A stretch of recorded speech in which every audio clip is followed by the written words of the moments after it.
Hey guys, so in today's video, I'm going to be giving you a breakdown of exactly how we analyzed and took this short position on US30, which gave us a nice 1.5%. Now, not only was I able to take this trade, but so was everybody else inside the VIP group because I also sent it in there as a limit. Now, as you can see, here's the screenshot of the trade itself with all of the numbers that you need in order to enter. As we can see, the full TP was hit. So in this video, I'm going to give you a full breakdown of exactly how we analyzed it from a top-down analysis perspective, all the way to the execution, so you can start framing up these trades yourself. Now, if you enjoyed this video and find it educational, then don't forget to leave a like, comment, and subscribe. But let's jump straight into this video. So first and foremost, we're starting off on the daily time frame. Now, the reason for this is because we always want to understand what's happening on the higher time frames so that we can then also align them with the lower time frames. So as we can see, price was previously bullish, creating a series of higher highs and higher lows. So then we put in this high low right here, higher high, and then we had a market structure shift to the downside. Now this means that the markets have shifted from a bullish sentiment to a bearish sentiment because we've now put in this lower low. So now after this lower low, we got this lower high, and now price is on its way to create a brand new lower low. If it does, then it's going to confirm that the bearish trend is continuing. However, if it doesn't do that and it breaks above this previous high right here, this will indicate that the markets have shifted back to a bullish stance. So now that we know that the market is bearish on the daily time frame, this segues us nicely onto the 4-hourly, where we can now start to identify what's going on with the 4-hourly structure. So on here is very clear again to see that price is bearish because it's putting in a series of lower lows, lower highs, lower lows, lower highs, lower lows. And then from here, price has created this internal range structure, which means we now need to drop down to the hourly time frame to really understand what's going on. So when price gave us this massive push to the downside, which gave us that market structure shift, it left a series of fair value gaps which have not been mitigated. Now, a fair value gap is an area on the chart where only one position was offered as opposed to the other. So in this case, we were only offered selling positions and no buying positions. This has left an inefficiency in the market because there is no longer an equal balance. This means price now has to come back to these areas to now rebalance the market so that we can now continue in equilibrium. So now we have multiple areas on the chart, such as all of these fair value gaps going all the way to the downside. Now, as you can see, each time there is a fair value gap, price is now likely to react from them. Now, there is no way of knowing exactly which fair value gap is going to be the one that's going to hold. However, each fair value gap can give you a sustained reaction. Now, as we can see, this fair value gap, price came and reacted from it. So now we're slowly closing out all of these fair value gaps. However, we have this massive 1 hourly fair value gap, which is left all the way up at the top. We can now dive into our actual trading strategy, which incorporates the Judas swing. So now for the Judas swing, it is very, very simple. All we're going to do is identify the liquidity points that are created within the Asian session range. Now for me, the Asia session range is between the times of midnight and 7 a.m. UK time. So if I mark that out with these horizontal rays, you can see that anything that happens between this time zone is now our reference points of liquidity.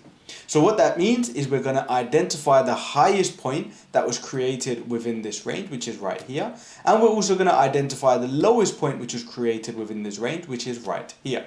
Now that we've got our liquidity, we can now pair this with the higher time frames because we understand that price is due to come into hourly fair value gap, and then from there we want to see a reaction. So when we woke up this morning and we came to the charts, this is what we were greeted with. So now our anticipation was that price is going to go ahead and sweep the highs of the Asia session range, which means we're going to be taking out internal range liquidity. From there, we want to see price carry all the way into this hourly fair value gap, because if it does, that is now giving us two confluences that are stacking on top of each other for a nice sustained move. So this means if we get a nice move, slow and steady into this fair value gap after taking out the Asia highs, and then we get a market structure shift once we tap into that fair value gap, we can then look for a continuation to the downside. So this is exactly what we were anticipating this morning. So as we can see, if I play price on, price then goes ahead, sweeps the Asia highs, and then gives us that slow and steady move into this fair value gap. Once we tapped into this fair value gap, we now need to identify our structural points, because the last thing we want to do is just enter a trade without price confirming to us that it wants to go lower. So now, as we can see, price put in this higher high. So this now validates the higher low, which is right here. So in order for us to get a market structure shift, we need price to come and break below this previous higher low, which means we would then get a market structure shift. Now, as we can see, what also happened is we had AMD, which is accumulation, manipulation, and distribution to the downside. So price came into this higher time frame area of interest, accumulated, manipulated the high, and distributed to the downside.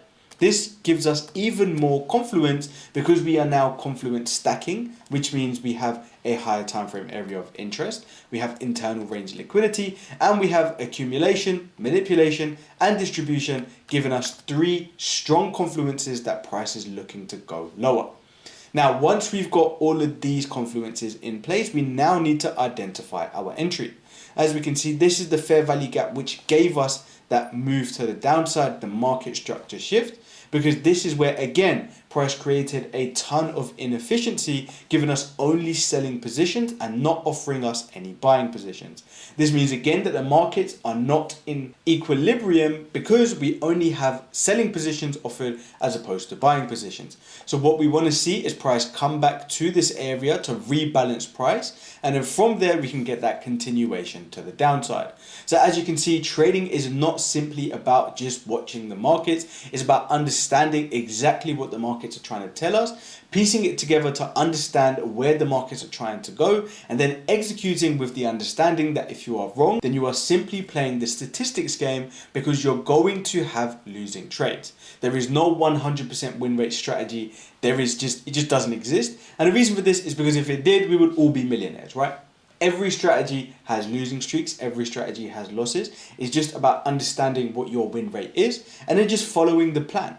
So now that we've identified the fair value gap, which is now going to be our entry, we can then simply take our short position at the open of that fair value gap with our stops just above the most local high. And then we target the opposing liquidity, which in this case ends up being the Asia lows. So now this is exactly how we identified this trade. And this is also where I sent the trade into the VIP group, as we can see right here. And if you're not part of the VIP group, then I would highly recommend you click that link down in the description. You're going to get a ton of value, understand the markets exactly how I see them, get my daily signals, market outlooks, and a ton of value, which is going to turn you into that consistently profitable trader. But as we can see, once we've done all of the hard work, we now simply wait for price to come back and tap us into this trade. And as we can see, we get that nice tap right there. Price does push a little bit higher. However, this is why we have our stops above the most local high to make sure that we are safe inside of this trade. And then from there, we get that nice push to the downside and we take out the Asia lows just as planned. So now this is how we identify the higher time frames in conjunction with the lower time frames, Confluence stack to find that A+ setup. And this is how we can always make sure that we are taking these high quality trades and understanding exactly what the market is trying to tell us. So if you did enjoy this video and you got some value, then don't forget to leave a like, comment, and subscribe. If you have any questions, then feel free to drop them down in the comment section, or you can even click the link to join my completely free Telegram where you can come and ask me any question that you have. But on that note, I hope you guys enjoyed this video. If you did, don't forget to leave a like, comment, and subscribe. But on that note, I'll catch you guys in the next video.